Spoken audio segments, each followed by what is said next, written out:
Hello and welcome to the Build with Baer workshop. My name is Pat Baer. I'm here to build model kits and to hang out and talk about what's going on, talk about whatevs. I want to thank Zero Technol for the 500 bits. Also Harold for the 261 bits. Put Harold back at the top of the leaderboard for yes, Zero says, damn, I've been owned. Uh, Harold, who's also hosting. Thank you, Harold, is a big supporter. We're gonna wait to see if a few more folks want to join us. Mr. Bob's here. Hi, Mr. Bob. Yeah, throw the Bear Cave emote, throw the Lego emote. I'm gonna throw the Death Scythe emote in there, the Death Scythe Pat emote as well. Wait for a few more folks to see if anybody else wants to join us on this Monday evening before we start to get to the building portion. I want to thank you all for hanging out with me tonight. I hope that you're enjoying yourselves on this fine Monday.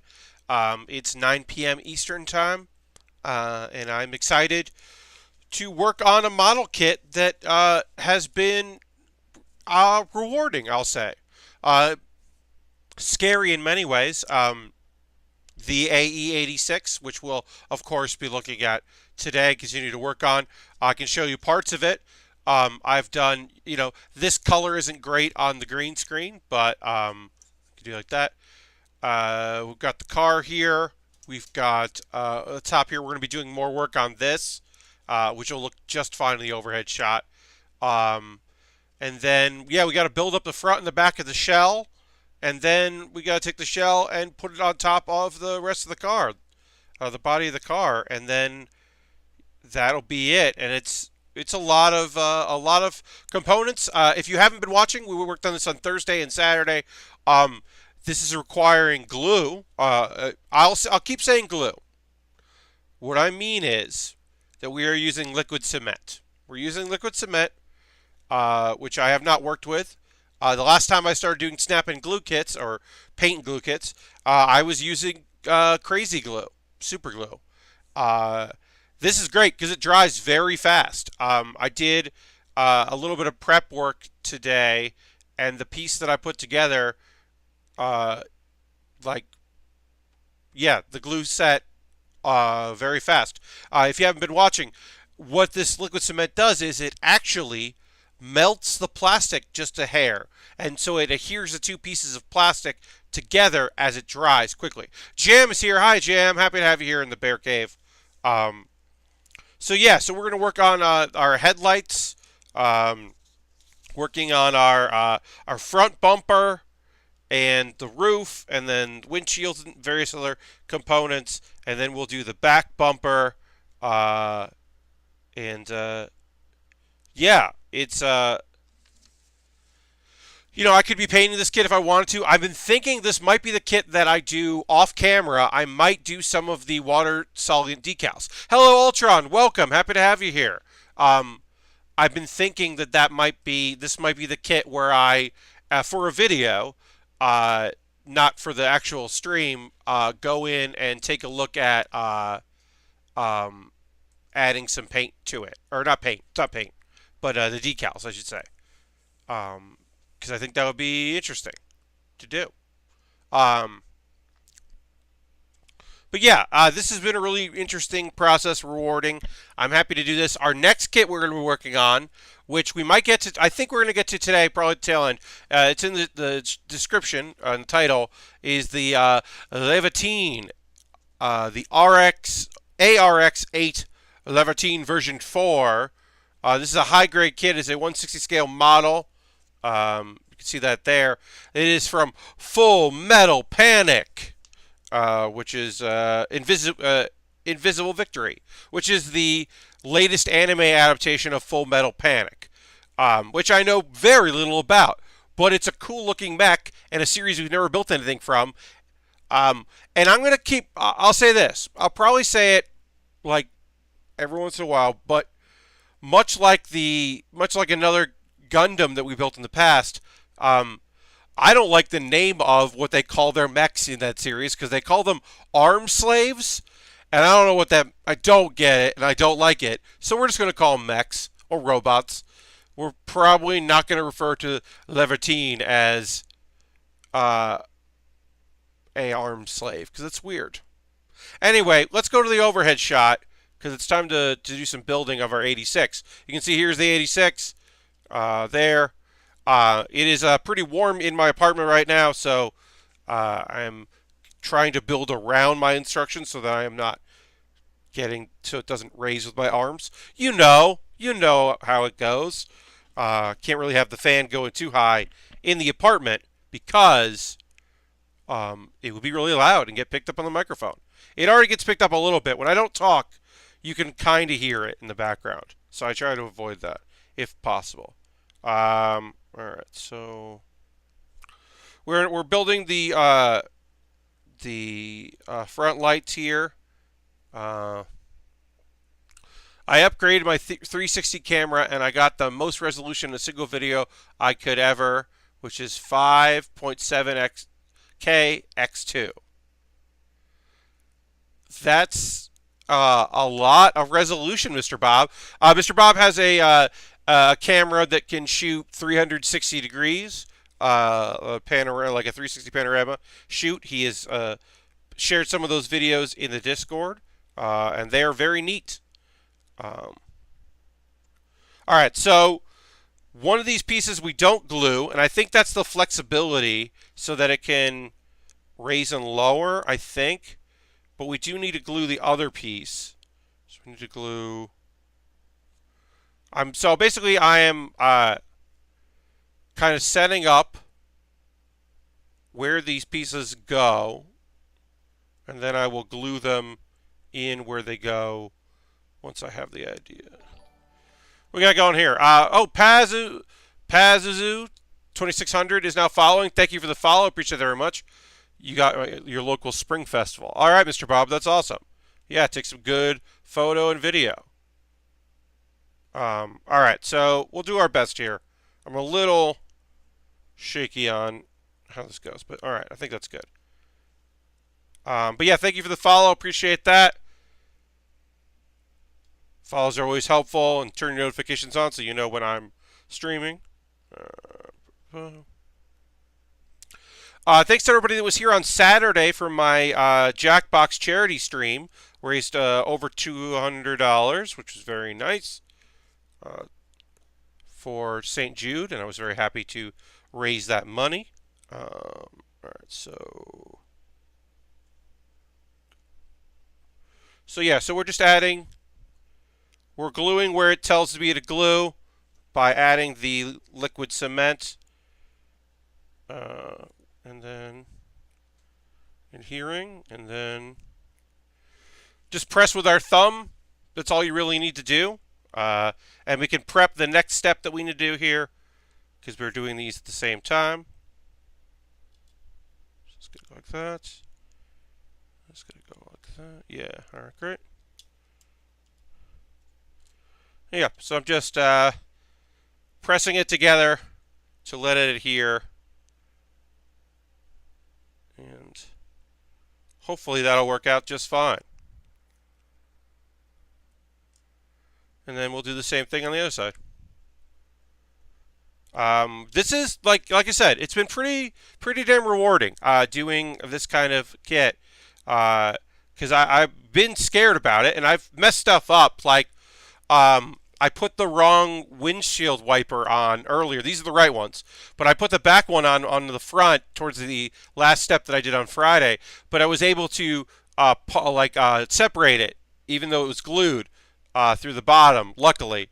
And it came out fine. This is the one that was in before. And that ended up being okay, which is really...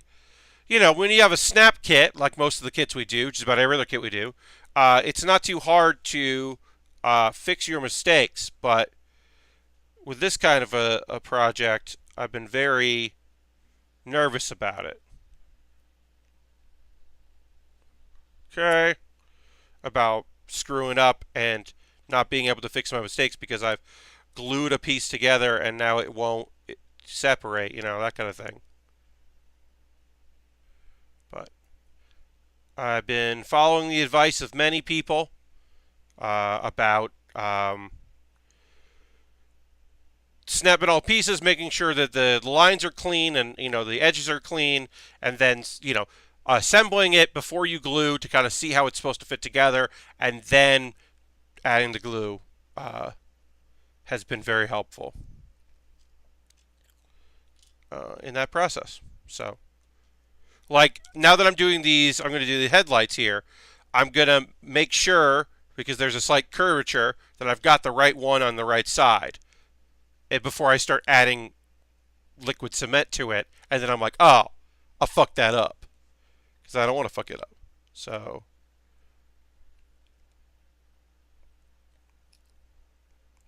we'll let this set. And then we'll figure out which one this one is supposed to go into. And it's this one. Great. So, where does that tell me to adhere? It tells me to adhere. Oh, this did not adhere. Okay. So this was supposed to connect and didn't. So I got to redo it. Yep, that did not do what it was supposed to do. All right. No worries, no problems. We will just do it again.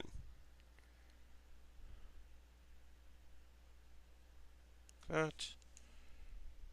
And let's.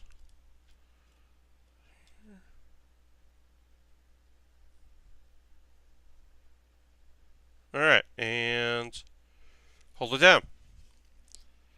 So this one will go with this one.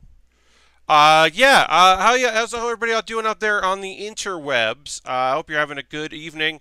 Monday for me was a lot of catch up of emails and scheduling things and running a couple errands out in the heat. Officially broke out shorts today because it was in the 80s. So I broke out the shorts finally. You know, second half of May, shorts weather finally. So that was nice. But yeah, let me know in the chat if you got anything good today, because it's always fun to hear from y'all. Yeah, if there's anything going on with y'all in the chat. All right, so let's see if this one worked out. Nope, this also did not do what I wanted to do. All right, well, we'll figure this out. Figure it all out together. Don't know why this didn't adhere. I guess what we'll do is.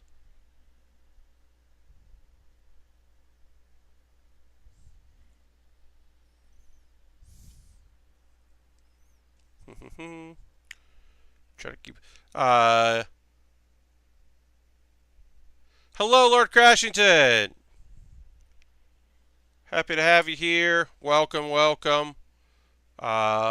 Ultron says, I'm good, just ate some chili and Fritos, played some Assassin's Creed Syndicate. You get a Batman-style grappling hook in that game. That's cool. Yeah, that's one that I didn't play. I played all of the Assassin's Creed, and then I played all the 2s in Assassin's Creed. All the sequel ones. Played all of them. But never played, I'm trying to hear this now. Okay. Yeah, happy to have you here, Lord Crashton. I didn't know you got a grappling hook. That's fun. Yeah, Assassin's Creed games, like the second one and Brotherhood I enjoyed quite a bit. And that, I kind of just had my fill of it. And then 3 I heard such mixed / bad things about. And I wasn't really interested in playing, like, meh. Ultra says, slowly crawling through the backlog. Hell yeah, gotta get through that backlog. All right, let's try to adhere this now. Let's find the right one. That's this one. It's the right one. Yes, yes, yes. Clean that up a little bit. All right, so where does it want us to adhere? It wants us to adhere on the sides. So we can do that to that. All right. So now we're just going to add some glue.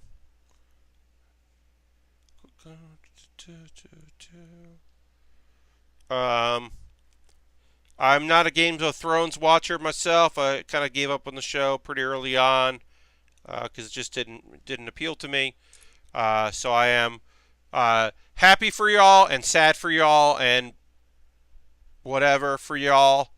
Care a lot. Uh, I've read everything from people who were very disappointed to people that were like, yeah, that was fine, to people that were like, yeah, I liked it. So, mostly people were disappointed. Uh, Durman is here. Hey, Durman, happy to have you here.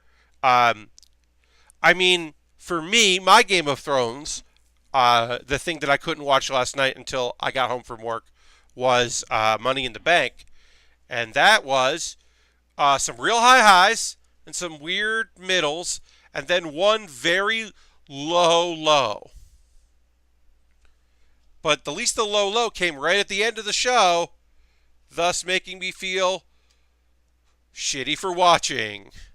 I knew it was coming too. It actually is really funny because since it happened at the end, and what I'm referring to, for those that don't know, is that Money in the Bank, one of the signature matches of the show, is that there were two matches where there was a briefcase hanging from the ceiling, and you need to climb a ladder and grab that briefcase, and you got to do it before other people do. And if you have that briefcase, well, what you end up with is there's a contract in that briefcase for a title shot for a world championship match, which is hard to get world championship matches in the world of WWE. So getting that is almost a guaranteed victory of a new championship.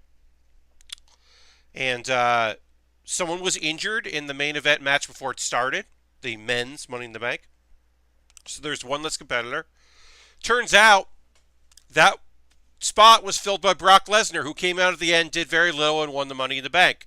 And I'm not mad about him not doing anything. That's a good fucking heel move. That's a great heel move. It's an incredible heel move to, I'm in the match, but I don't need to go out there and let y'all beat each other up. I think that's a very smart, cool heel move. The thing I wasn't happy about was that it was Brock Lesnar, who I don't want to win the championship because he's not a full-time wrestler, and I have no belief that he will show up to defend his title, that he will inevitably win. And so I was disappointed that he became that he won that briefcase, because it's a waste of an opportunity. Sounds like the Money in the Bank version of rolling out of the ring during the Royal Rumble. Yes, Lord Crashington, it is.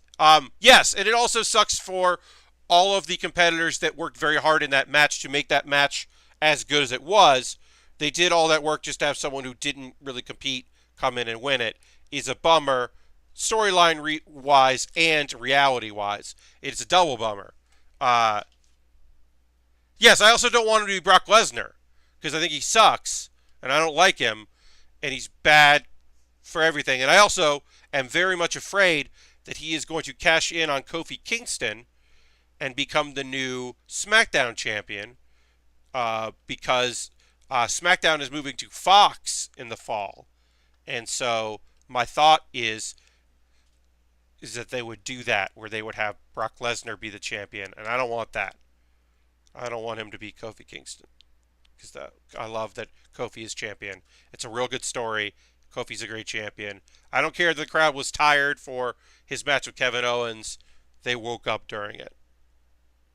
But yeah, I'm pretty bummed about how that went out. I'm very happy that not only did Bayley win the Money in the Bank briefcase, but she cashed in the same night. I think that rules. I love that. I don't like it when a babyface is holding the briefcase for a really long time. In my opinion, babyfaces should cash in the briefcase pretty fast, because unless they're going to turn heel with it. If they're not going to turn heel, then it's like, just get the briefcase. What are you doing? So I was very pleased with the choice to have her cash in on a heel immediately. It sets up a rivalry with Charlotte, which keeps Charlotte away from Becky, which is a match that we've seen and we don't need to see again. It gives Bayley something to do, and I think they'll work really well together. They've already told a good story before, and now they have the built-in storyline of her saying, of Charlotte saying, "You don't deserve this. You only won it because I just did a match, you're not the real champion. You're the briefcase champion. Blah blah blah, which I think is a compelling storyline, and could lead to some good stories. So we'll see if that's where they go with it. But that's what I would do if I'm booking it. All right, so we'll put that in there. Kofi is great. You're right, Ultron. And Kofi is great. So, yeah, there were some matches I was happy with. There's some weird officiating, weird choices. I don't know if it was the referees making mistakes or the referees covering for other people's mistakes or what. I don't know what was going on there. There's a lot of weird referee shenanigans. I was very happy to see the cruiserweight match on the main show and not in the pre-show. I think that's awesome. So that was really nice to see. I would have liked, actually, I think Daivari, I would have liked to have seen Daivari win that, but. Am I going to watch Double or Nothing this weekend? Jam, I don't plan to, Jam. I'll probably follow along, but no. Right now, I've been gifted a WWE network subscription. That's the only reason I'm watching that. Yeah, money is tight right now, so I am not planning. What would the heel turn Bailey be? She's the professor of Hugonomics. Yeah, I mean, Bailey as a heel would be a selfish heel. I got here. I don't need anybody. I don't need you all. I'm just a tough person that doesn't need anybody. It would be a reactionary heel. It would be a, you don't deserve my good vibes. You all made fun of me. You didn't really support me kind of a heel. And I think it could work. I think it would be a short-lived program, but I think it could work. Did I put these on right? Yeah. I don't know if I...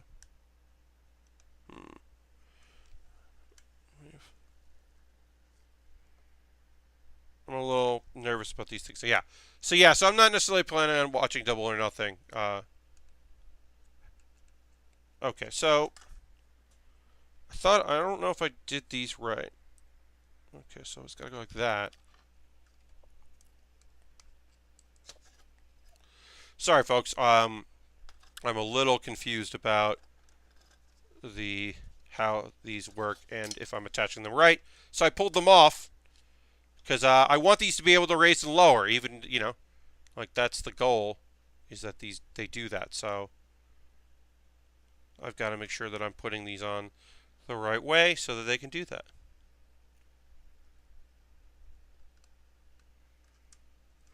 So we'll look at that. I say gave Religion of Doom outfit, but still hug people. I like that. Yeah. I mean, also a heel turn might mean that she could get rid of Bailey to belly as a finisher, because I think it's a good pun, but I don't think it's a good finishing maneuver. I don't think a belly to belly suplex is a good finishing maneuver. But I think it's a good name for a maneuver. I think that's a good setup. I think a belly to belly into something else. If it's a belly to belly, you get up, you climb the top rope, and her elbow drop is her finisher. I think that's great and that's how she just beat Charlotte. Because I think her elbow drop looks good and looks like it does damage. So I think that makes sense to me, but it doesn't make sense to me that a belly to belly is a finisher. I love her elbow. Wish she would do more. Yeah, that's what I'm saying. I think coming up with a name for that elbow drop and making it her actual finishing move, I think would benefit her greatly. And like I said, the belly to belly is a great setup for that move. All right, I'm going to reattach these and let them really sit for a little while I clip out all the other pieces. I think I figured out what this was supposed to be doing and what I was doing wrong. Just going to separate this a bit, because I would like these headlights to be able to pop up and down, but not sure I'm doing it right to accommodate that. We'll see. But yeah, uh, there was some good wrestling on that wrestling show, and that's nice to see. I really, I mean, I know it's not. I know SummerSlam will be the actual, probably last one, or at least one more. But boy, oh boy, I'll tell you this: I don't need to see the Miz versus, I mean anyone really, because I think the Miz should take a break. But particularly, I don't need to see Shane on a roster that's so deep with so many great people. I don't need to see Shane McMahon wrestle. I just don't. I'm just tired of watching it. I don't like it. I'm interested to see what Foley is announcing, what new belt WWE is. I wonder if it's going to be like the TV title, where you have to defend it every week on both brands. If it's the network title, I'm not sure what they're going to do. But I hope it's not the hardcore, because that doesn't make any sense. Shane should be a WrestleMania match, and that's it. Lord, yeah, I don't disagree with you. I think that specialty matches are what he should be doing, like big high profile things. Fine, put him in fucking Saudi Arabia, even though I don't think they should be going to Saudi Arabia. Fucking have him do that. All right, so let's do this. But having him take a match away from other talent that they're paying to be wrestlers feels bad. It's like, well, you don't have a whole tag division wrestle. This sucks. I'm hoping that Foley is there because they're like, the best part of the hardcore division was when we enacted the 24/7 rule, so we're reenacting the 24/7 rule. That's what this announcement is about, and not anything else. I think that would be great, but I don't think a hardcore division makes any sense. So I'm hoping that that's why. Physically great for him to go. Yeah, yeah. Lord Crash did it. Yeah, I mean it's probably not great for Shane, although he probably won't say anything to that effect because he's a McMahon, and McMahon men are strong. They don't need to. They don't need time off. They have health. They have health insurance. They don't need to worry about shit. Who knows? But all right, gonna hold this down here. But yeah, I could do with less Shane McMahon as a wrestler and more matches with other people. All right, so we'll let that here. Together, we already did the windshield wipers. We already touched that. We're now going to start working on our front hood here. Or not our hood. The front bumper, I should say. Catch that. You love his theme music more than his matches. I mean, I don't mind him as a figurehead, an evil figurehead. Like, I'm always fine with that. I think that that's a great way for decisions to get made and talent to hopefully shine. But like, also talent has to shine. Like, I don't understand why the Miz keeps losing to not a wrestler. Like, why does Shane keep winning wrestling matches? That doesn't. What does that do for anyone? I don't get it. Still don't get it. All right, so let's get that is certainly my biggest. That is one of my bigger complaints when it comes to this current storyline stuff. All right, so we got to put a bunch of little.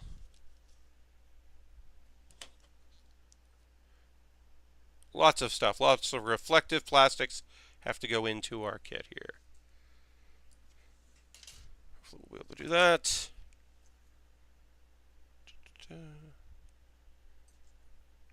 Alright, I'm going to trim these down. Adhere some liquid cement to them and attach them.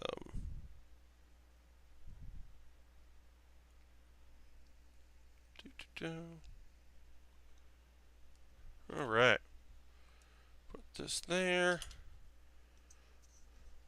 I don't have any rhyme or reason about which pieces I'm inserting here. in what order, just as long as they get adhered. I think it'll be fine.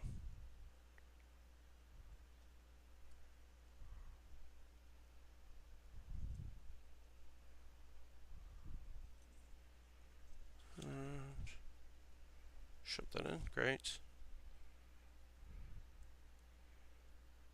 Also, these pieces are so snug. I kind of don't need. I may not even need the glue. Just the friction of them being there will probably be good. So there's that. You can see that there. And got more to put on. So that one in there. 47.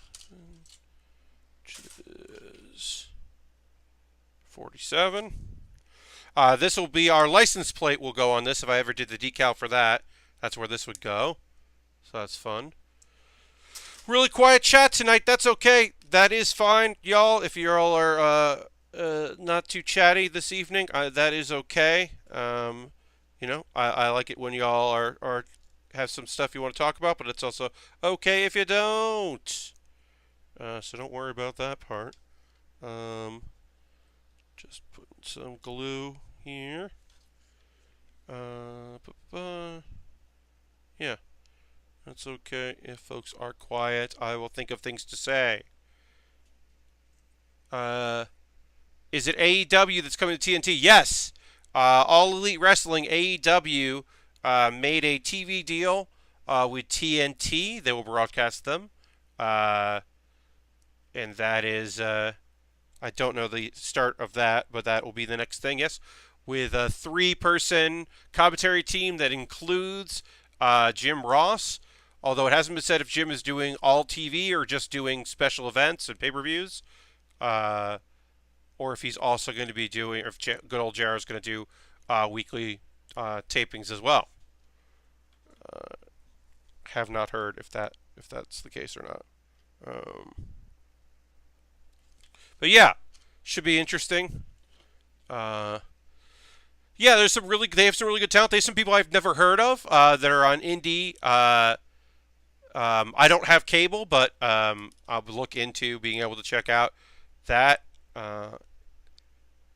But yeah, I mean, I'm excited for some of the talent they have there. It'll be interesting to see. They were talking about doing more of a realistic, more of a sports presentation. I still don't know what that means. It'll be interesting to see what they mean by that. I think they said that like stats are gonna matter, like win-loss records are gonna matter.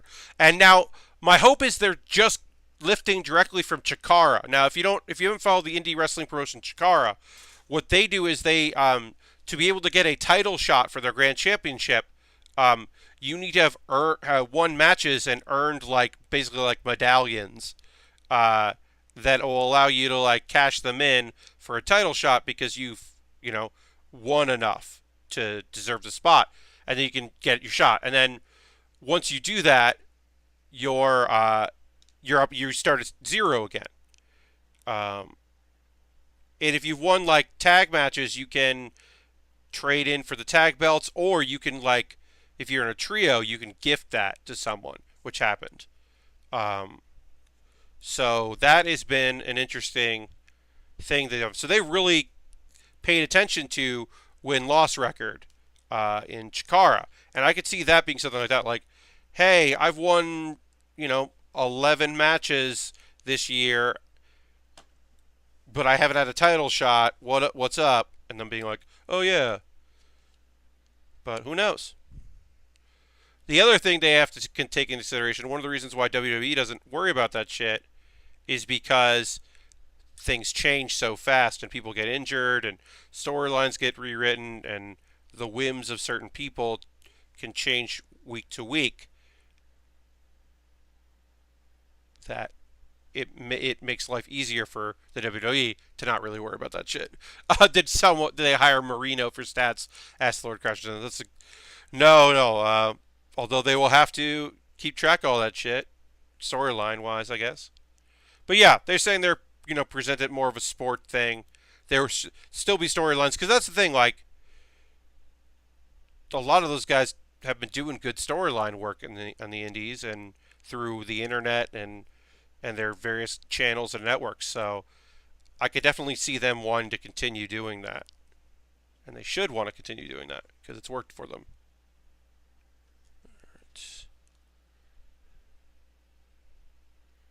Alright. Just working on a front bumper here. But yeah, it's an exciting time for independent wrestling.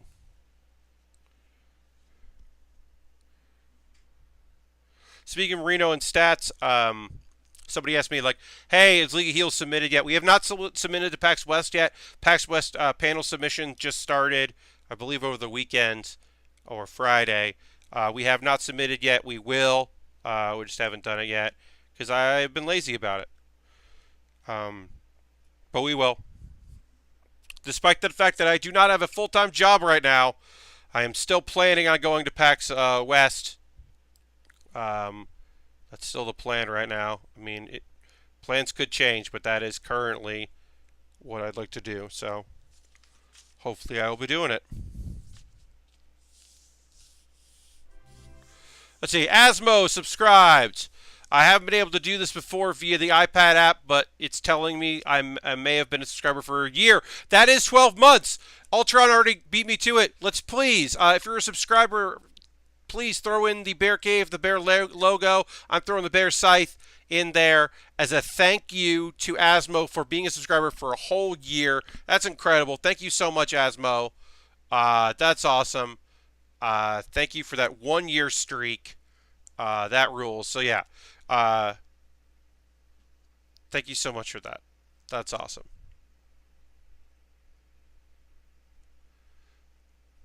All right. So we can put this on here. Let's see. We're going to fit this. We're doing our front bumper. Just going to go on like that.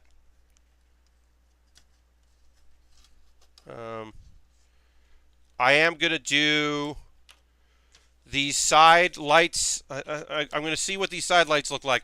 I don't know if I'm supposed to do this first or the side lights first. I don't know what I'm supposed to do first, so I'm going to look at it, and then I'll figure that out. Which one is supposed to go first, though? Let me just do that to kind of get a look at it, and then I'll figure that part out there. So that's a 60 and 70, 69 and 70. But yeah, thank you so much, Asmo, for that 1 year. Really appreciate it. Yeah, folks, looks like a couple of people's subscriptions ended. Remember, if you have Twitch Prime, you have to manually renew. If you're using not Twitch Prime, if you're just subscribing through normal means, you don't have to manually. But if you are using Twitch Prime, you got to manually renew that. Your coin you can use once a month. And if you have Amazon Prime, you don't have Twitch Prime, I recommend getting it. Also, I've said this before. For this month, folks, you should take a look because one of the Twitch Prime rewards for anybody, not just because you subscribe to me, but just because you have Twitch Prime, is a free month of premium for Crunchyroll. I think the details are on the page when you click on the Prime Loot button. You can find out more about that. I don't have the details on that per se, but that's a good deal and worth checking out. Get your anime on. Alright, so this is going to go here. Alright, yeah, so we are going to do these first. We're going to do these parts first. Just rest up in there. Yeah. We'll talk about anime after we take the break at 10. You know, our usual break. I'm gonna raise these lights up. Yeah, okay. So I'm gonna trim this down a little bit here so that it fits better, fits snugger. And then shove that up there. Where does it go like that?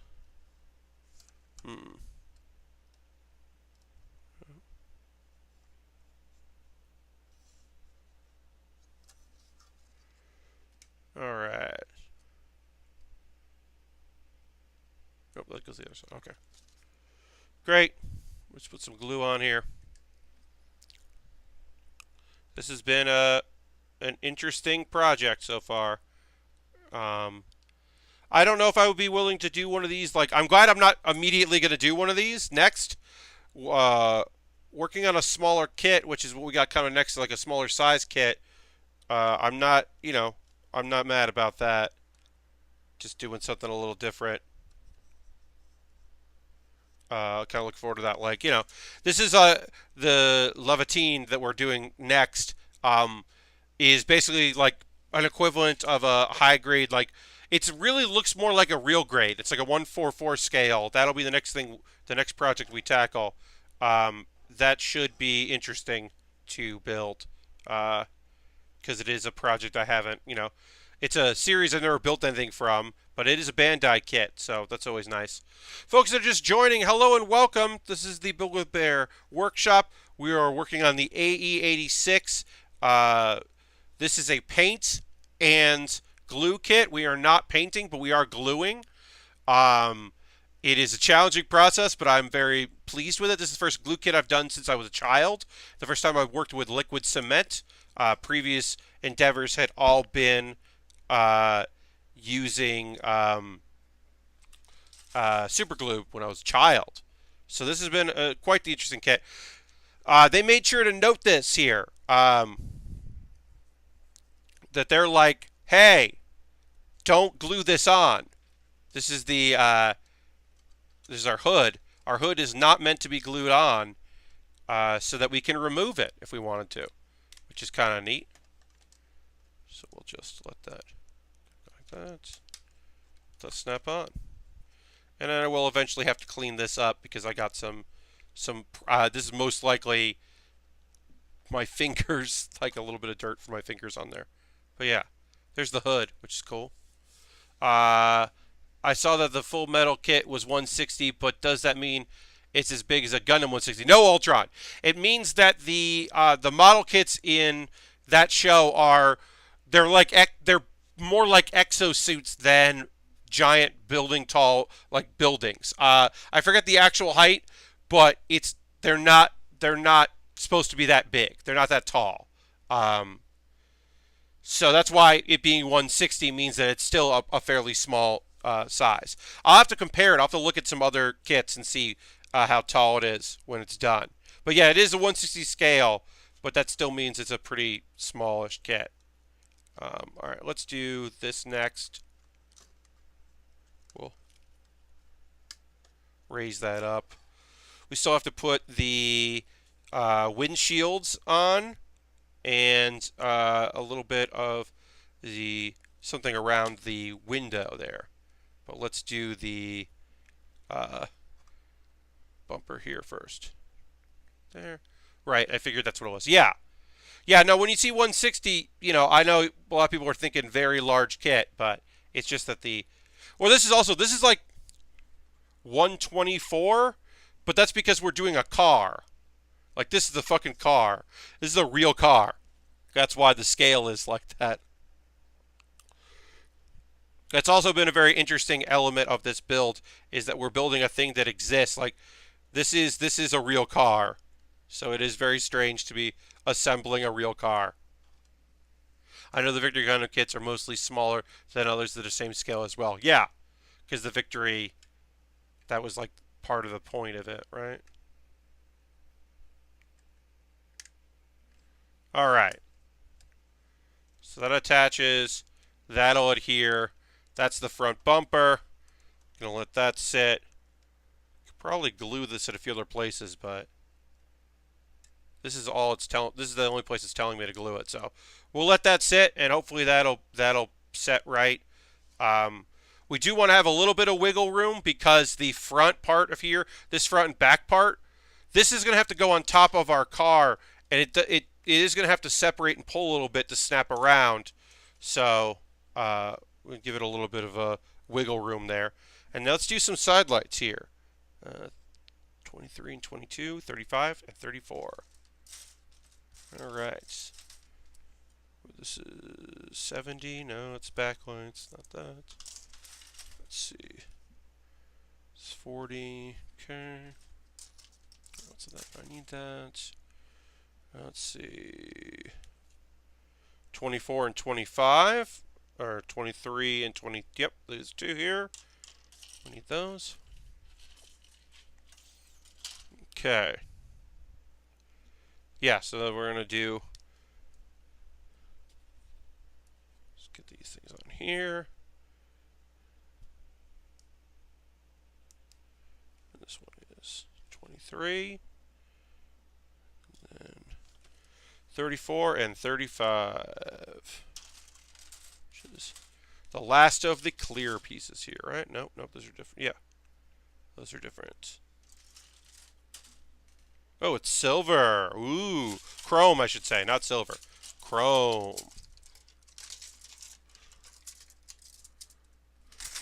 Oops. Here. Okay, some chrome pieces here. What we learned about chrome is, for best results, is that you should kind of scuff up that because the chrome bits there don't really like taking glue or cement. Maybe super glue would be okay, but cement seems to be not great for these chrome pieces. So it's probably better to scuff up the back of them before we attach them. Which is a pro tip I got during the stream, which is great, because some of y'all have had some experience doing this, which has been rad. And it's also, I had a bunch of people asking me questions on Twitter and various other places about this process, so it's been really nice to be able to answer some questions with my actual thoughts due to doing this. Has been nice.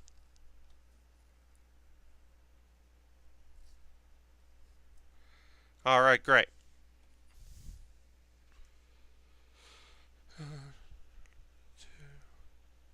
Okay.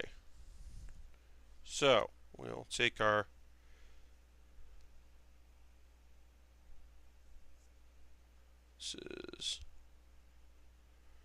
says here, making sure that I'm putting the right one on the right side. Is this one? Oops. I am occasionally running into some problems when I'm working on these smaller pieces and my hands start to sweat a little bit, but you know, just take your time. I just take my time with it. Know that I have to be patient. My local Walmart has a bunch of car kits and Star Trek kits recently. I might do a Batmobile or Klingon ship. That's awesome. Please post photos if you do. Yeah. I never saw myself doing a kit like this. I'm glad that I put it on late at night and didn't notice that it was what kind of kit it was, and that when called out, I left it up so that it could be purchased. Because I didn't think this would be something I wanted to do on stream, but I'm glad we did it. I think it's been pretty cool to do. We still have more to go. We're not done, but we're getting there.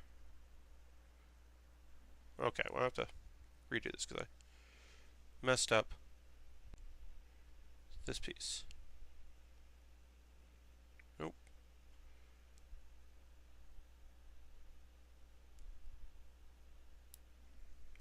It's a learning experience, if nothing else. Yeah, I mean, that's kind of how I've been looking at it. Like, oh, all right, I'm learning more and more about doing stuff like this. And I'm learning from my failures, and then hopefully not making the same mistakes every time. All right, we'll let that here, and then we'll figure out how this goes. Yeah, but I hope people have been enjoying this weird process. I certainly have been. It was very fun and strange to do.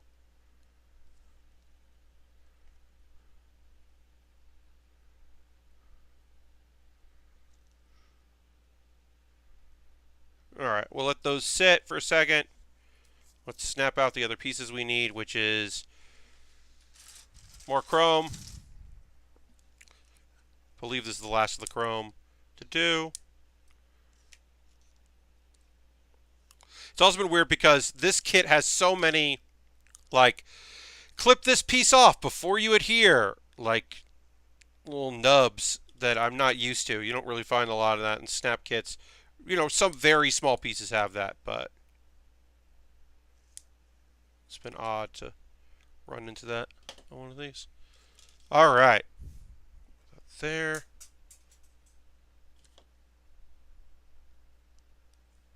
Gotta put. Oops. Okay.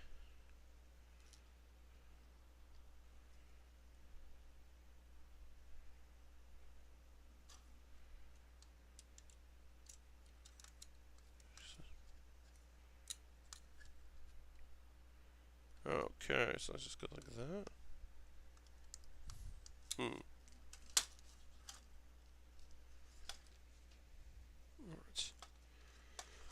So it looks like... so I've been using regular old metal nail file to smooth stuff out. Is there a better way, or do you think that's all I need?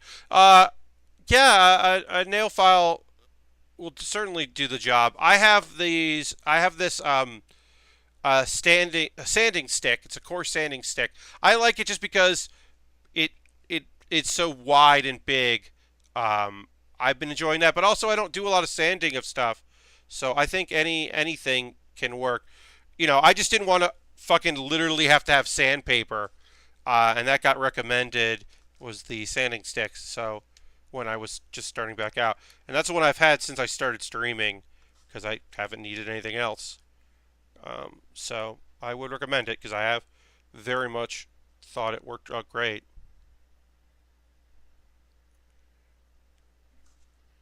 I'm going to try to adhere this without scuffing the chrome and see if it attaches. I might need to scuff up the chrome, but we'll see. I'm just going to hold it and see what happens. Santini, first of all, hi Santini, happy to have you here. Something I try to do while being in the same club as national award-winning modelers is to remind myself to try and only compare myself to myself. Did I do better than the last time I did it? Hey, Santini, that's a fucking fantastic way to look at it. Yeah, you're not competing with people, especially people who are incredible at it. You're competing with how you used to do things and seeing how you fare against yourself in that regard. Yeah, that's a very healthy way to look at it. Mr. Bob says, I have magic erase sponges to further polish after sanding, but I'm OCD. Yeah, Mr. Bob, that is some OCD behavior, it seems like. But yeah, I think that's... Hey, Lashbrook, happy to have you here. I think that's the way to go, myself personally. You are competing, you're building against how you used to build, and the lessons you've learned from doing it is the way to go, not against people and like, oh, am I doing better than this person? Nap longer than expected. Lastbrook, no need to apologize, but I'm very happy to have you here. Happy to have everybody here. Thanks to everybody who's watching as I continue to work on this kit, adding more the last of the chrome here. We'll get this attached. Oh yeah, I'm going to do just a little bit of glue or liquid cement right there. Too much. Because I don't want to have a lot of discoloration here. So we'll get that. We'll just let that adhere, see how it fits. I can already tell this one's going to flake off. But at the end of the day, I'm happy with however anything works out. Like, I'm mostly just happy to be working on this project. I love to be able to, you know, that's the nice thing about these things is I can go and look at the videos because I have every build stream I've done archived on my YouTube. So I can go back and see, like, how I feel about, you know, how that turned out, how that look. Like, okay, cool. Oh, I learned something about that. That's awesome. Like, it's really nice to be able to go back and look at that. Like, I've watched my first builds.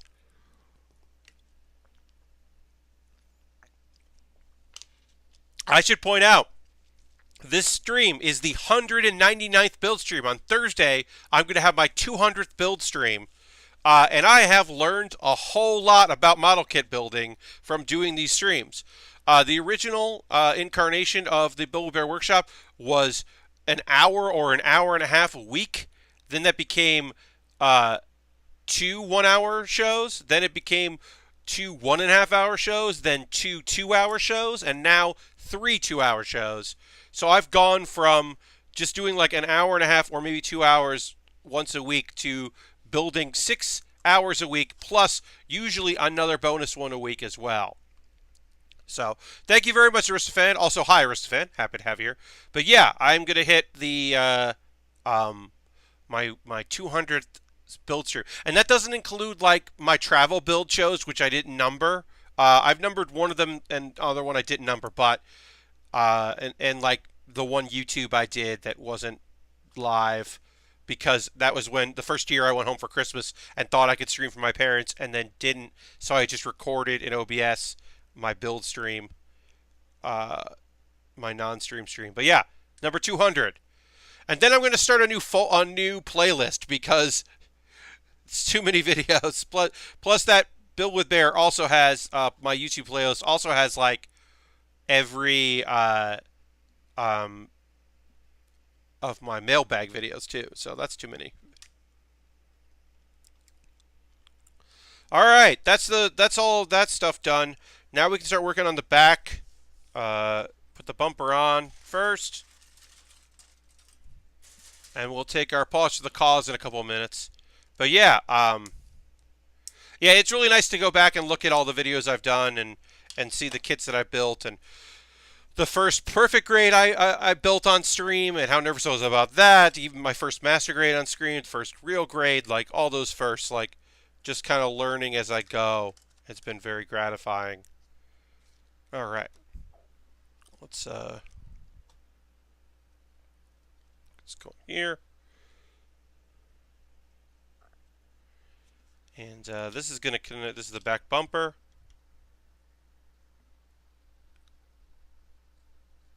And we are going to try to leave this a little loose, like just basically connected where it lines up, because the part of the frame here is going to need to be flexible, because it's going to have to go over the bottom of the car. So we are going to try to keep the flexibility going here. Yeah, I got some fingerprint, looks like some fingerprint in plastic cement on my windshield, on my side mirror there. You might be able to see that in the overhead shot, but that's frustrating, but unfortunately seems to be unavoidable. Oh, and this is supposed to be removable, and it does remove. That's good. And then let's see if I can get these lights to pop up. Yes! I did the lights right. It took a long time. I was very annoyed with them, but the lights can pop up. So that's great. Very happy about that. Being able to see the headlights come up is very cool. I like that. All right. Moving on. That'll set pretty fast. Let's do this. And all right. And one dot there. But yeah, this one was originally on the front. I put it on by mistake. I got my numbers wrong because it was the tail end of the stream. So I now know the right one, which is this. And it just lives there. And then we'll just put our thumb down. Check it out. We are going to take our break. Thanks everybody who's here. The real short, just going to run through quickly. Love those kinds of flip-up lights on cars. Got to be expensive to repair, though. Yeah, I'm sure. But hello, and welcome to the Build with Bear workshop. This is the time where I take a break and talk about how you can become a supporter of the stream. If you're already a subscriber, you can throw the Bear Cave or the Lego emote, or if you're tier 2 or 3, the Bear Scythe emote. Bits and coins. We had a little bit of a war in the beginning. Zero donated 500 bits, which was awesome. We got some more so that Harold could jump up to the top, 501. Bits and coins always appreciated, as well as becoming a subscriber. If you're not a subscriber right now, consider doing it. If you have Amazon Prime, you can link it with your Twitch Prime. You get a free token. You can use the token on me. or spend real cash money. It's very helpful for me. It lets me keep doing streams like this. Um, and you get the cool emotes you see in the chat. Now, if you don't want to do that, you could join my Patreon. Patreon's great because you get notifications from me about like my schedule. I put my schedule up for the rest of the month on my Patreon today. So you can go look at that and see what my schedule is if you're a subscriber. $1 a month, you get a Q&A video. I shot a Q&A video this past weekend, and I'll tell you what it is. The Q&A video, I answer 2 questions.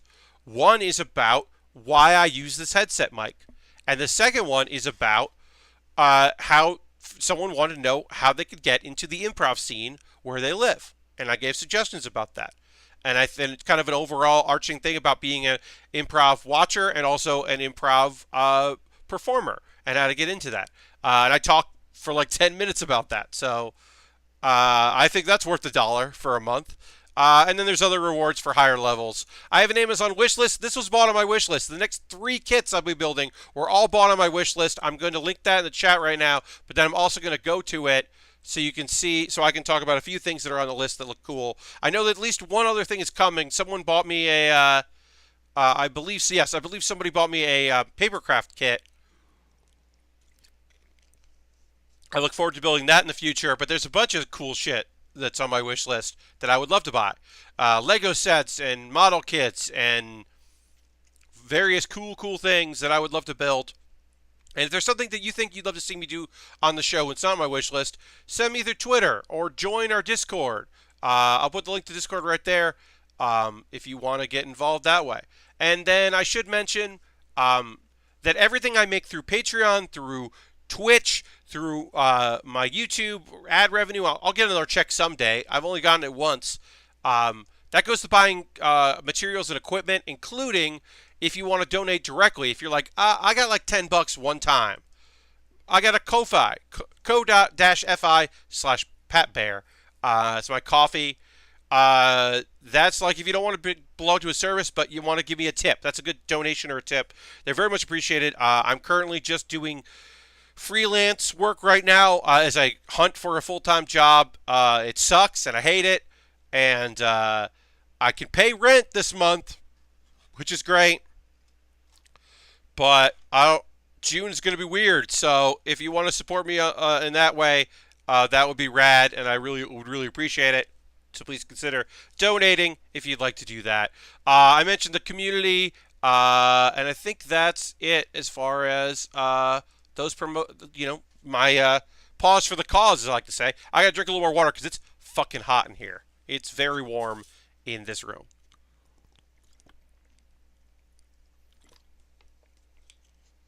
Jackbox has been tough because Jackbox was fun. It was tough because it was 4 hours.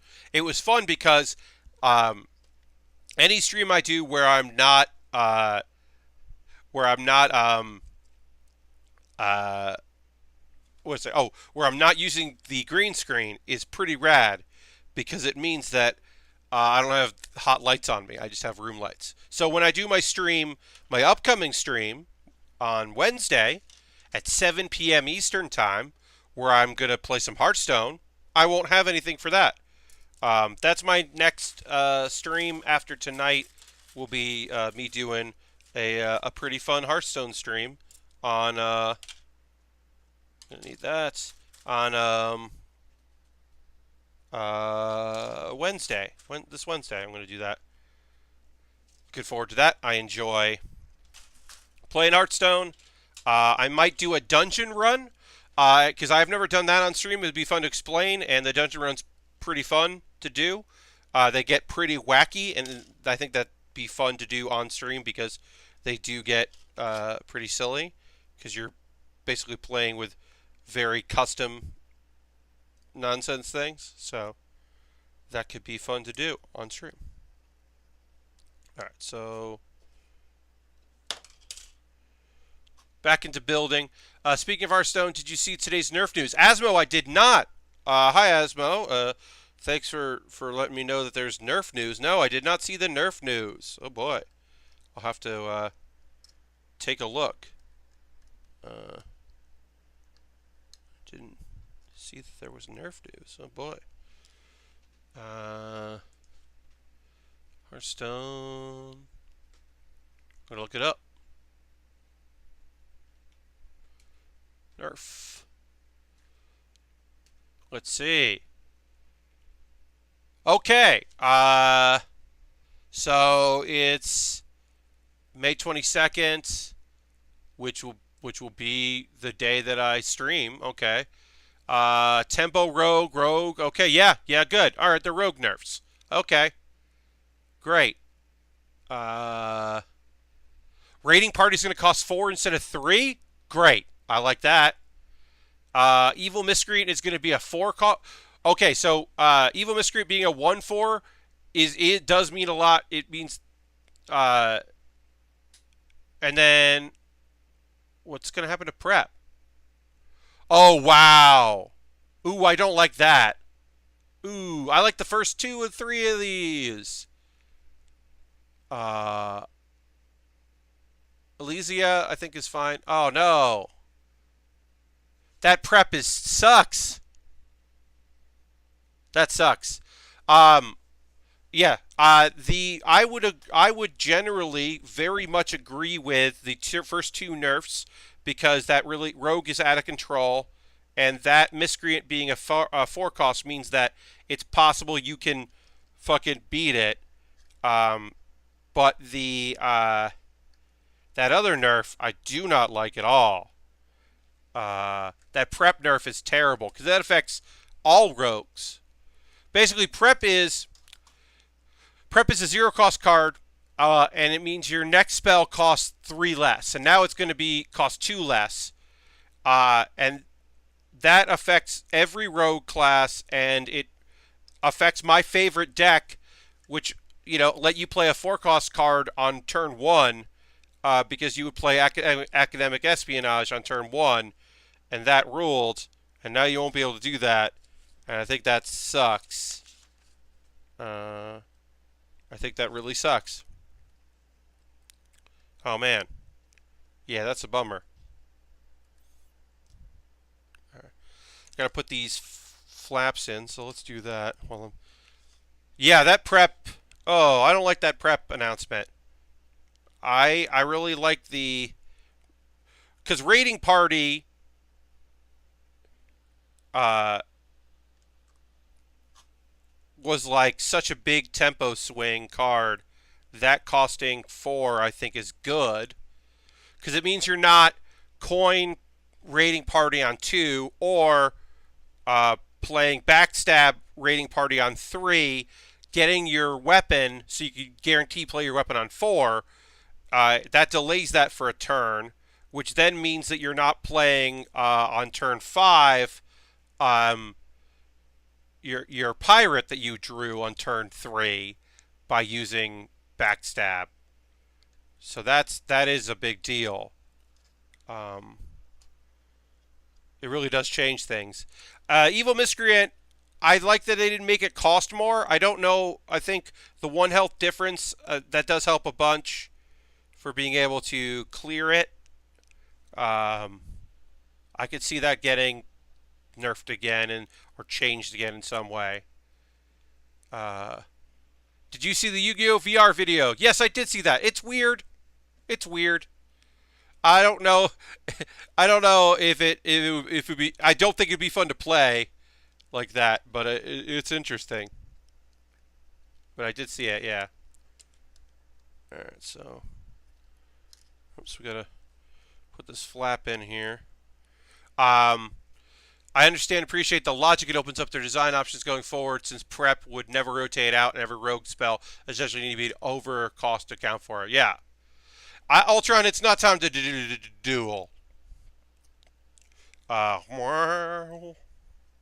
It is unfortunately not time to do that. Alright,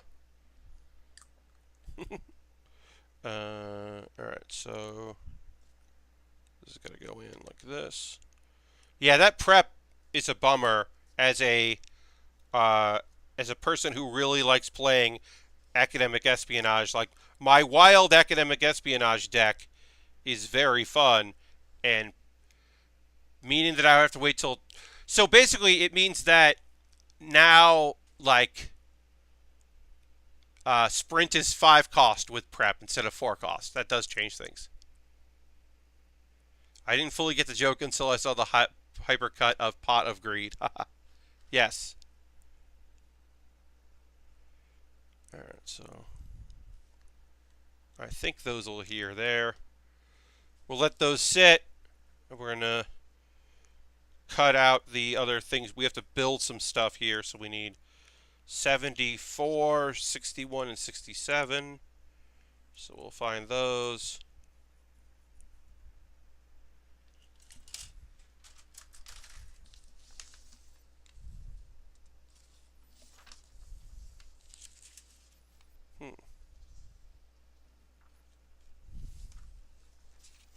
All right.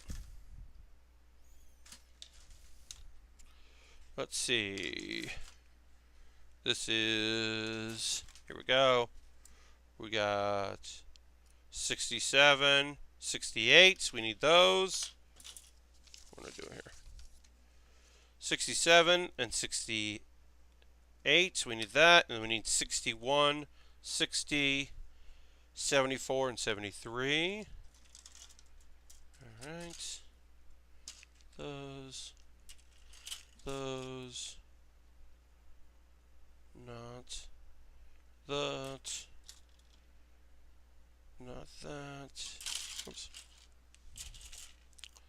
We got 74 and 73. Yep. And then 60 and 61.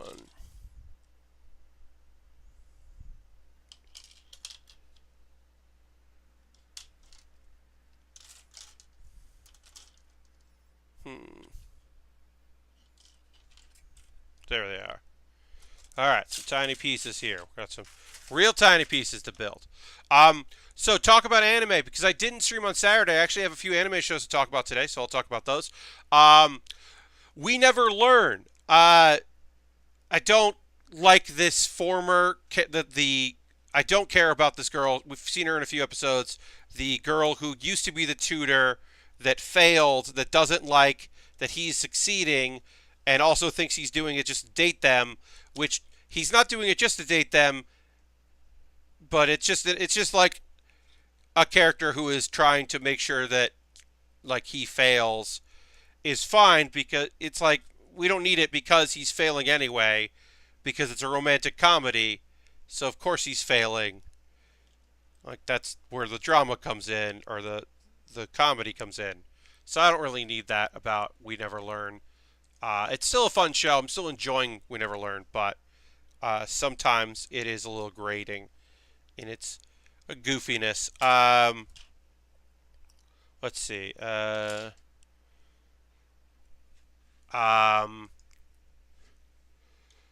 Very simple, easy one for Joshi Kausei. Joshi Kausei was a... That's the 3-minute show where it is silent. There's some sound effects, but no character has dialogue. It was just them like having fun and being silly and their friend stuff. That show occasionally has them having conflict with one another. I like it way better when it is like this, where there is no conflict and they are just having a good time. That is way more fun as an audience member to watch. So I really liked this week's episode. I mean, you could get caught up with that show anytime. It is incredibly short, as I said. It is like 3.5 minutes, and that's with the closing song. And it was nice. As I said, I like that show a lot. It's cute and silly. I think there's one episode that kind of sucks, but only one episode sucking is a really good ratio so far. And then the other 3-minute show that I watch that had an episode that happened today is Yatogame-chan. Yatogame-chan, it was a fun little episode of like some good back and forth. This dude just wants to make friends. It was like there was a couple good reversals. It was a cute little thing. It was a cute episode. Not a lot to say about it. I continue to think it's just a cute, sweet little show. I don't. It's not one of those shows where I'm like, oh, it should be longer. Like, nah, it is a good length. Um, I don't know if the joke, because the joke is just like this dude from Tokyo goes to Nagano, and everyone is different there, and he's learning about it, and he meets a girl who is really gung ho about living there, uh, and is weird to him. And it's a cute little show. I do like it, but it does not. It would. It. I think it would be worse off if they extended the length of it and made it like even 5 minutes. So that's a fun little show. I think that's the anime talk for today. I got mad a little bit this weekend about anime stuff. I'll tell you, because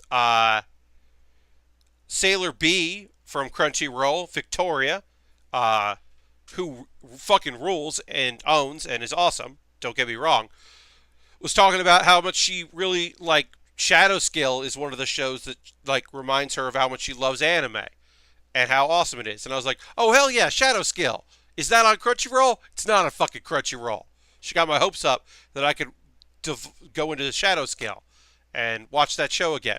Shadow Scale is a martial arts shonen kind of show where the main character is a woman who uses the mystical art form, which is all foot-based martial arts. It's all kick-based, and it's the origins of the art form, that style of martial arts. It's kind of incredible because it's like this warrior style was taught by slaves. It was learned and developed by slaves because their arms were chained together. So it was a way of self-defense, either through escape or through just against other people. They learned how to be like awesome kickers to defend themselves. And then a martial arts was like, a whole style was developed. And it's fucking a really cool show. Like really strong character work. I remember it very fondly. I'm sure the animation looks crude and old by today's standards, but at the time it looked really neat. Shadow Skill was a really great show, and so I watched that show exclusively through fan subs, through fan sub tapes. And the fun thing about that show is that the fan sub group that did it, for whatever reason, their like fan sub page that would be the end of every VHS or the end of every episode, depending. They always had like their hype stuff of like, here's how to contact us, here's how to donate, here's to, if you want to sponsor us or whatever, you contact this. Their advertisement stuff always had Princes of the Universe playing, and so I associate Queen's Princes of the Universe with Shadow Scale, with that show, and that period in my life where I watched it, and that fan sub group whose name I can't remember, but like they are all linked, even if I don't remember the name of it. They are linked because of that, and it's a very strange and powerful memory. But like I said, I don't remember the name of the group. Moving update from Durman. Durman says, the house is a mess and it's making me nervous, but I'm pretty sure I'm actually in a really good place in the process. Hell yeah, Durman. Thank you for the update. Good luck with all your movingness and getting that done and doing all that work. You're going to do it, and it's going to pay dividends, and you're going to be so happy when it's done, but you did it the right way. All right, so this did not adhere.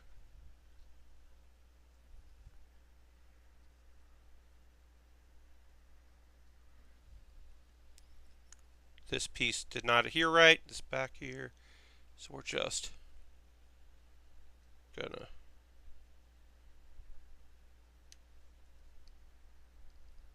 do it again.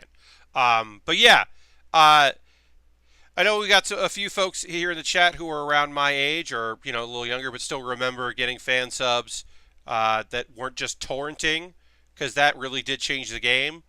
I was also still doing fan sub stuff when the distro that I belonged to, this dude was in San Francisco I don't know what school he was at, but he was at somewhere in San Francisco, and so he had a T3 connection, and so he would torrent a bunch of stuff and then make discs of the episodes, DivX files, and then you could get, he would send them out. And when I didn't have internet, I think I've told the story on here. Um, when I didn't have internet at the first apartment I lived in, it was awesome to be able to still get my anime. And then eventually I ended up in a place where I could torrent stuff.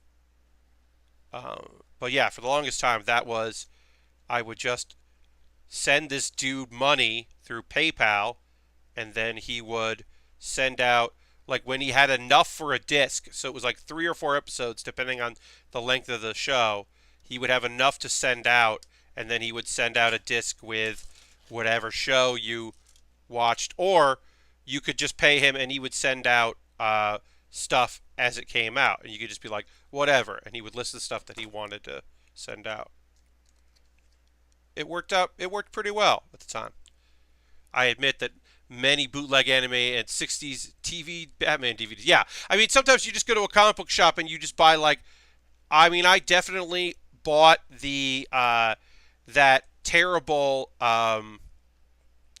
TV pilot that was a made-for-TV movie to keep the rights for Fantastic Four. I definitely spent $20 on a VHS tape at my local comic book shop for that, because that was the only way I was ever going to see it, was to buy it from that, because no one was going to distribute it.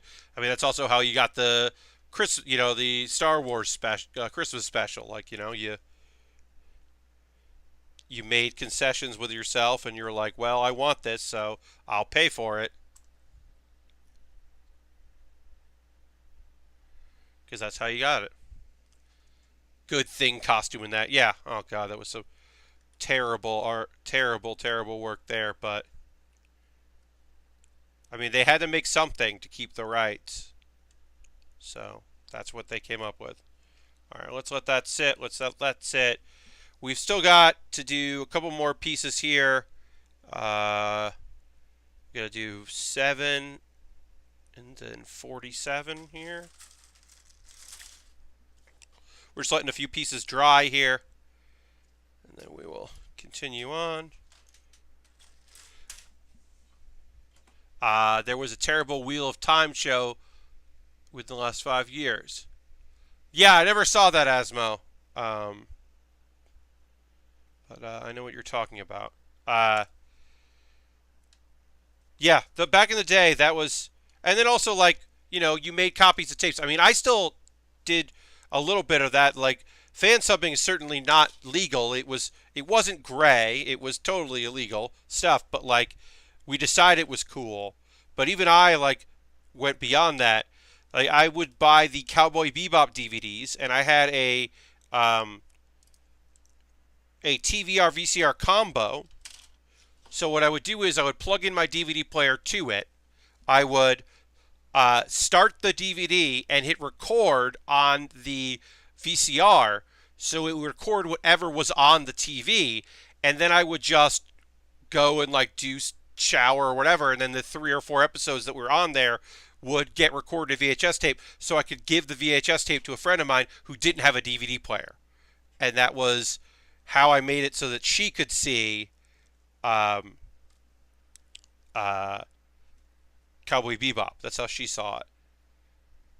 But yeah, you would also get the tapes. You would get your friends' VHS, tapes, and if someone you knew had 2 VCRs, so you could copy your copies. The first time I saw Akira, it was certainly a 3rd or 4th generation copy of it, and was definitely bad. Like, it was definitely did not look great, but also it was Akira, so it was incredible and blew my fucking mind.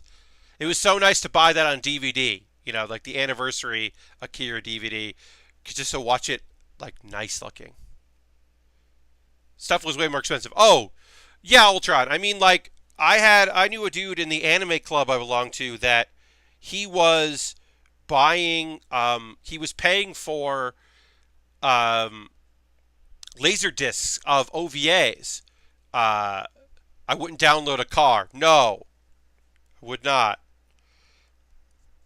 Now I pay for things, even though I have fucking no money. I still pay for things. But yeah, at the time, you couldn't get it. Like, I don't believe in people who are like, I don't understand. I don't get like like there was a show that Anime Strike had that people were not just like illegally downloading it; they were fan subbing it, and it was like it's already like get the fuck out of here. It's already being subbed. You don't have to do this work. Don't do this work. That bothers me. Uh, it's one thing if it's a show that like no one picked up the license for, because that still happens. There's still anime that like nobody is subbing or dubbing. Like no one has the rights. No one has like picked up the rights to, but that's still like so rare. Don't do that shit. What was I gonna say? Oh yeah, so I had a friend who was, he would pay for this fan sub group to be able to buy the laser discs of OVAs because they were on home video, and the OVA was certainly the best way to. The OVA was on VHS tape or laser discs pre DVD, so. Yeah, I mean, like I say this every Tuesday. I'm a broken record. I hate that I'm paying for Hulu just to watch a legal version uh, of One Punch Man. Now, I'm gonna do it. I don't love that I'm doing that. I've also I've been watching some documentaries on Hulu. I've been finding things to watch on Hulu, but I'm paying for Hulu for One Punch Man. Like I could just sub like fan sub like or not fan sub. I could just find illegal torrents of it, but I'd rather pay for it because I'm an adult. That's where I'm at. All right, so we'll let those set. Those back there. I think we've done all of. Yeah, we've done everything now. So we're gonna let that set before we do the final assembly. But we are, for all intents and purposes, done here. There's some bonus stuff we could do if we wanted to.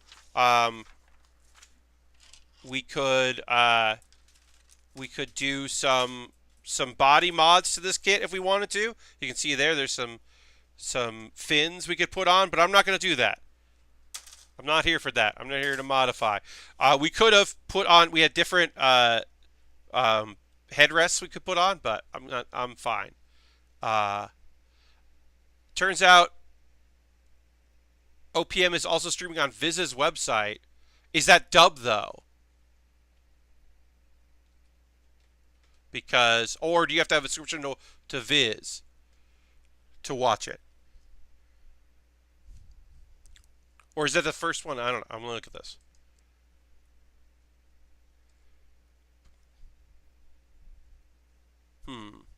I'm looking at this. Huh. Dubbed and subtitled. Only subbed. Huh.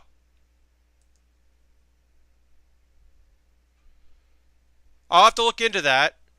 I mean, if I don't have to pay for Hulu, I mean, look, I'm going to probably keep paying for Hulu until One Punch Man is over.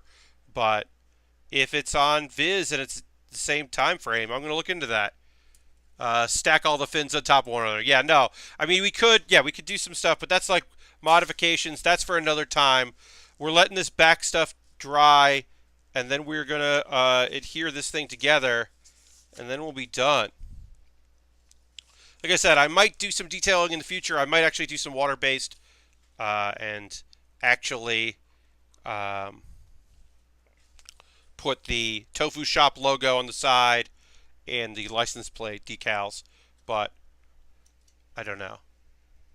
Yeah, I don't know if they're playing it. I mean, that's the other thing. Like, once I switched to Firefox for Hulu, it's been fine. I've had no problems with Firefox with Hulu. In fact, the stuttering I had issues with has purely been Hulu and Chrome. So I've had no issues since. So that's been nice. All right, so I'm gonna put some glue here. I'm not going to overdo it as far as the glue goes for this because it really doesn't need a lot of glue. This is going to look Not great, simply because you kind of have to snap it on and around it, and it's weird. But let's do this thing. Erg. I don't like this part. I don't like this part. I don't like this part. Okay.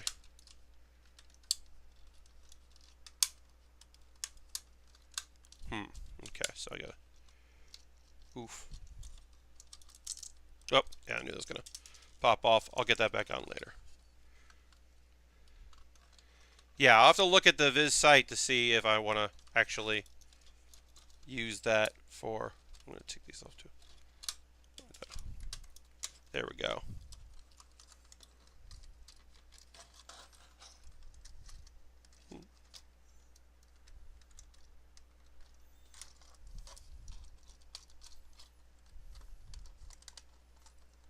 Yeah, fitting this part in is a little tough, but worked out okay. Oops, that came off.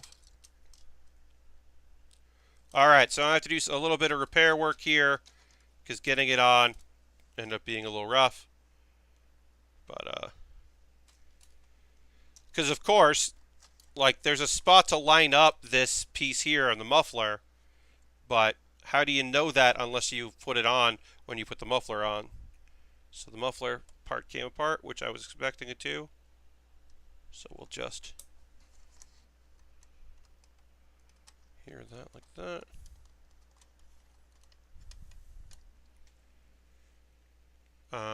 Yeah, but we're getting close to finishing up here, and we'll start our next kit.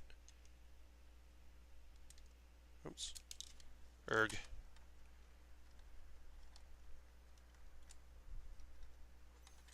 Alright, I got what I'm going to do.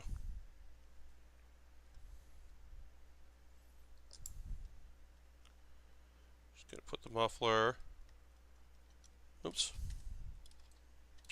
Come on. Come on.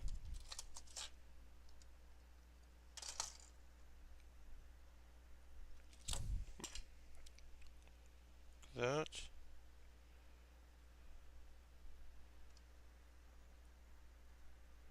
Alright. Place that like that. Oh, and this came off too. That's not fun. So yeah, this is not by any means perfect, but it is, for the most part, done what I want it to do. This was a great process, putting this together. I would recommend it if you haven't done a glue kit and you're interested. You should give it a shot. It might turn out to be a thing that you like doing. Maybe it isn't, but I think it's worth trying it out to find out. But yeah, we're gonna just... These didn't want to go. These flaps didn't want to go back on. So we'll just put them on now. But yeah, this is also incredibly nerve-wracking to do on stream for the first time, but I'm glad I did it. We're just going to let these pieces here dry, and then I'll take a photo when it's all done, after the stream's done. But yeah, we'll let those pieces dry in there, the flaps, and then I'll take a photo. And we're gonna move on to our next kit. We are done with this, which is, whew. That was occasionally very nerve-wracking, but very rewarding. I'm happy we did it.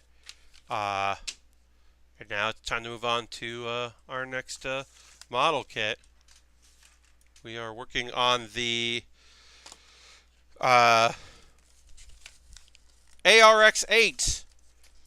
Lavatine version 4. We've got a few stickers here.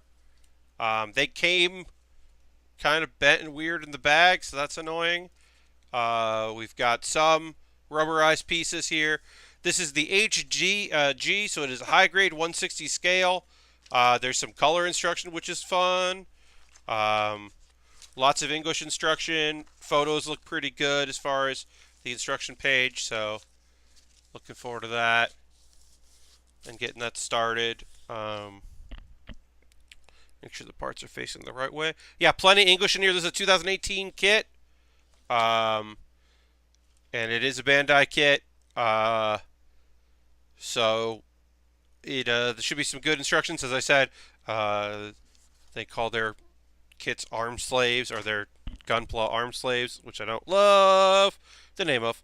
A little water here.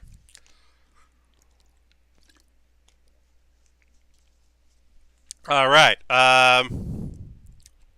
So, yeah, we're just going to start assembling our kit. As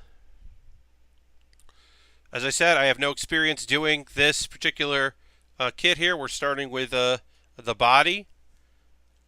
So I will just kind of go with the flow and see where it takes me. At the very least, this is a snap kit, so I'm feeling immediately more comfortable after so many pieces that involved glue. This is immediately way more my speed. And letters on the sheets and not just purely numbers. That's nice too. And yeah, since this is Bandai, like very familiar with what they want, you know, blind run any percent. Yeah, no, I'm not there. I do have a couple like small Lego sets that I've always thought about, like, what if I just try to do a blind Lego build? But that's not my cup of tea. Yeah, I'm not super familiar with the show, so I haven't watched any of Invisible Victory, this is from Invisible Victory. I watched a bunch of Full Metal Panic, the original, when it was first coming out. Which the premise of Full Metal Panic, if you haven't seen the show, is there's been assassination hits have been put on a young lady, and a bodyguard has been hired to protect her, but she's not supposed to know that he is there to protect her. So he's posing as a high school student, but he is a military. He is like a child soldier raised purely to be a killing machine. So he has no concept of how to be like a high school student. So the comedy arises from that. And the first show is very funny and dumb. And you may have seen clips of it. There's a pretty famous clip that went around on the internet a lot of like him like fighting in a dojo, and he keeps cheating. Like he kicks a guy in the nuts, he throws a grenade at a guy. Like it heightens the nonsense that he's doing, because he's just like, why wouldn't I do that? Like what? I'm fighting. You fight to kill, and you fight to win. And so a lot of hijinks with that. And then I think by Full Metal Panic, the one that this is from, which is the latest series, like there's very little comedy. Like the main person has been kidnapped. It's a lot of revenge. Characters just get straight up murdered that we have grown to really like throughout the course of the shows. Like it gets real. Hard swings. Yeah, Ultra. I mean, mostly it's just that like it's one of those shows that starts off as like kind of lighthearted in its comedy, and then like just it's like, yeah, I mean that was comedy, but it's still about murder.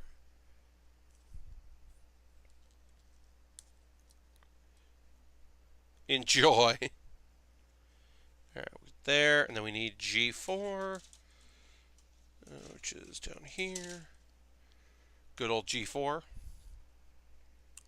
But yeah, like I said, I don't know too much about it, but I'm always interested in working on other licenses and other projects. Like, as much as I did not enjoy building that Optimus Prime kit, I did enjoy doing something just different. I very much enjoyed doing that Zoids Wild kit. That was a weird kit to put together, but it was like, I think it was pretty rewarding as far, like it just was like cool and different.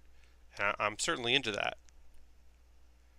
because I think that, like, I don't want y'all to get bored. I don't want to get bored doing this stuff either. And I think one way to prevent that is to mix up, like, the kits I'm doing. So yeah, I'm excited to do something a little different. And this is a high grade, but, like, it's still pretty detailed. Like I said, it does to me feel more like doing uh, a what do you call it? Doing like a real grade. It feels kind of real grade-ish. Components. All right, so we're building the arms up here.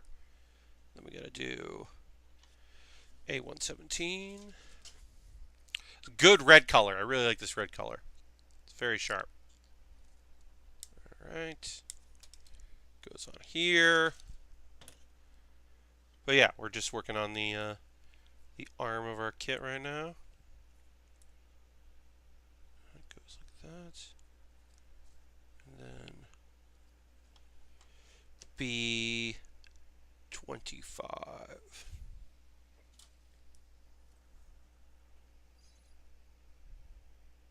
Let's see. B25 is this one here. Okay. Yeah, if there's anything you want to chat, we got another 15 minutes or so on the stream, and then I gotta fucking air this room out because I can smell the cement.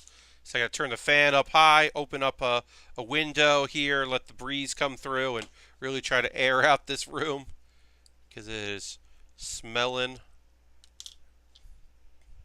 not bad. It's just smelling like chemicals in here, so I'd like to get rid of that. So yeah, if there's anything you want to chat about tonight, last couple minutes of the stream. As always, I'm fine with y'all being quiet if that comes up, but also, I like chatting, so if there's something y'all want to chat about, let me know. I'm going to go quickly check Twitter to see if I have notifications. It's nice to look at that now and again. Okay, so this is very funny. So I tweeted out earlier. I'll put a link to the tweet here. I'm going to copy the link. So I tweeted out. Pepperoni Playboy is now following. Thank you for the follow, Pepperoni Playboy. Also, great username. So I tweeted out.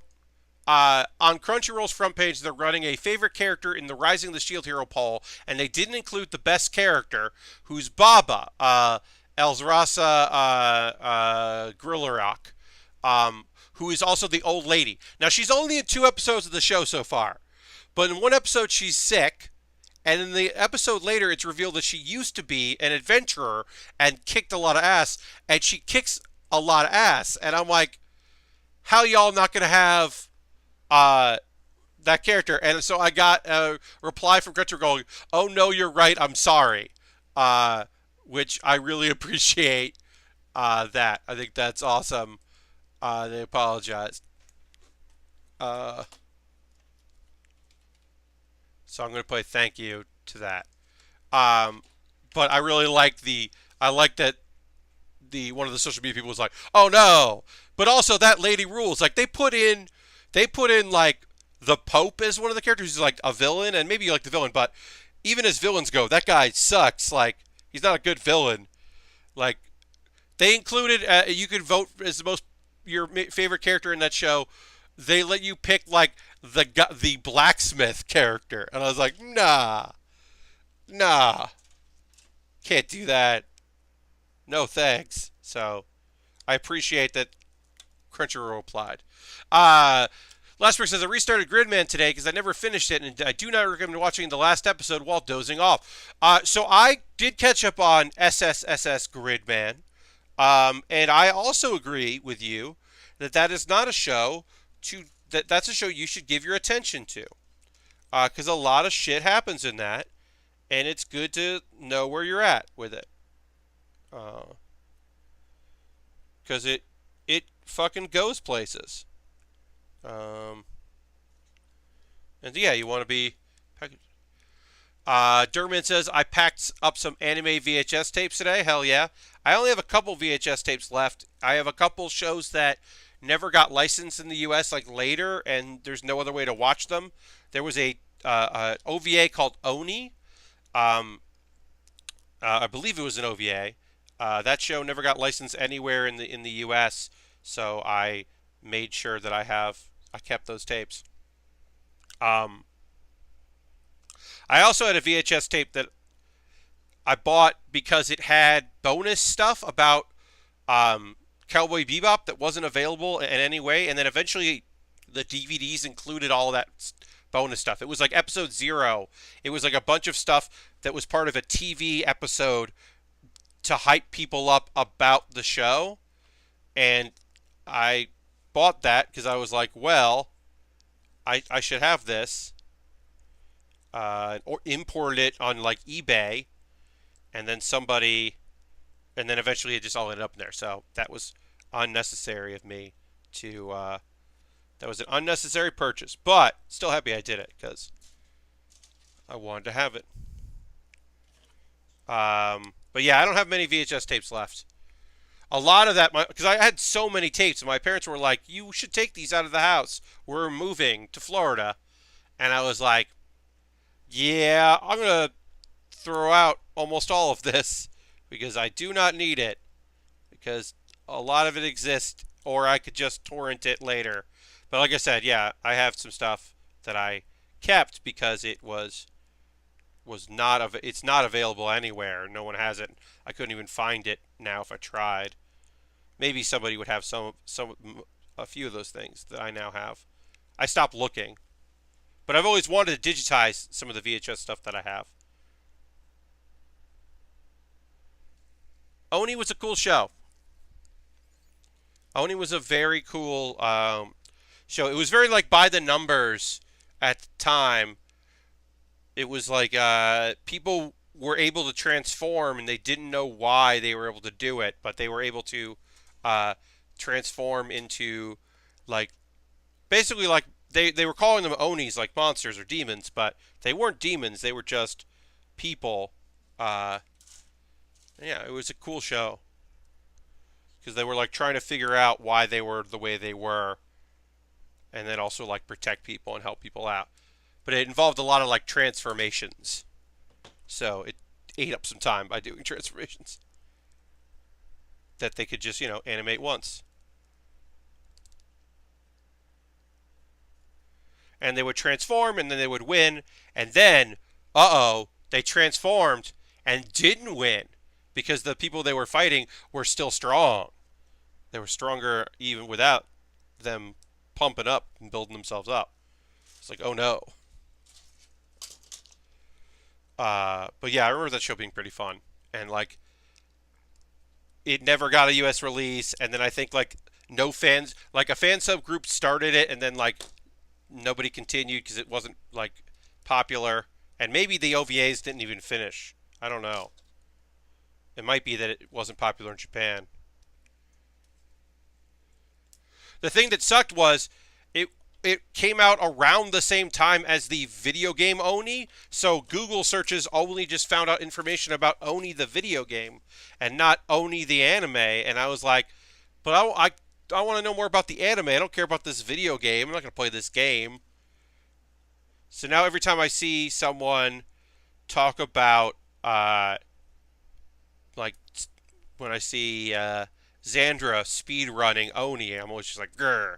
Like, I really genuinely, somewhere in my heart, really resent the concept of Oni the video game because it's not Oni the anime that I was trying to find like fan subs of.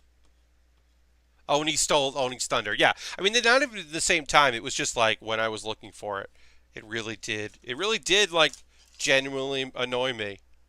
It's just a weird thing to be mad about, but yeah, I remember I'd like watched like the first 3, and then I was at an anime convention and they were like, we're showing episodes 1 through 6 of Oni. And I was like, what? There's more. And I remember like That's such a weird thing to me about conventions, like anime conventions. It's like going into a room and just watching uh, fan subs with other people was always like such a weird part of the anime going convention experience. But I did it because that was how you watch shows at the time. It was like, especially like a place that was getting a big convention, like the expo hall. Like there weren't, maybe your anime convention was bringing in some named folks. Maybe you were bringing in some cool people. Maybe you had an artist alley, which was cool. But like for the most part, a lot of the anime convention was like at night. Here's where people are dancing and to anime music and partying, and also here's all the rooms where there are videos, and maybe there's a game room. Maybe there's like some gaming consoles with some anime fighters or whatever. If like the local gaming group sponsored the room and like ran the room, like maybe there was like a place to play video games in that room. But that was pretty rare and pretty fucking cool when that happened. Uh, but yeah, it's a very odd part of anime conventions at the time. And then you go and you look at and you figure out, can I buy a sword? Can I bring a sword on the airplane? Can I mail myself a sword? The questions one had to ask at anime conventions. And the answer for me was no. But I did, because I was putting I did mail myself a knife. I definitely bought a knife at an anime convention, took it out of the box, wrapped it in other put it in a found a collectibles box for something else, some other anime bullshit that I wasn't into at the time, so it didn't matter. I found some box someone was throwing away, and then put the knife in that box, and after wrapping it up, and then like FedExed it to my house to myself. And then I think like told my parents like, "Hey, I didn't have room in my suitcase, so I'm mailing something," and like spent money I didn't really have on that, just because I was like, I don't want this to, I don't want to try to get on a plane with this fucking ceremonial fake ass knife. It was a cool knife. I had it for years and years. I had that. It ruled. But it was like, because my friend bought nunchucks and then put him on. He wasn't putting a suitcase on the plane. He had carry on only. And guess what? TSA, or the airport security, whatever they were calling themselves at the time, they were not psyched about nunchucks. This fucking 15-year-old trying to bring nunchucks on an airplane. This was pre 9/11, but still, they were still like, "Hey, what are you doing? Why are you trying to do this? What the fuck?" Yeah, they were not happy. With good reason, I would say. I would say, justifiably, they were not into it. All right. I think this is supposed to be like, yeah, it's some kind of hook thing that folds in like this and then can pop out. I think this kit is supposed to have like tiny arms, maybe like tiny extra arms or something. I can't remember exactly. I've watched clips online of this kit in action, but I don't remember every specific moment of what this thing was like on the show.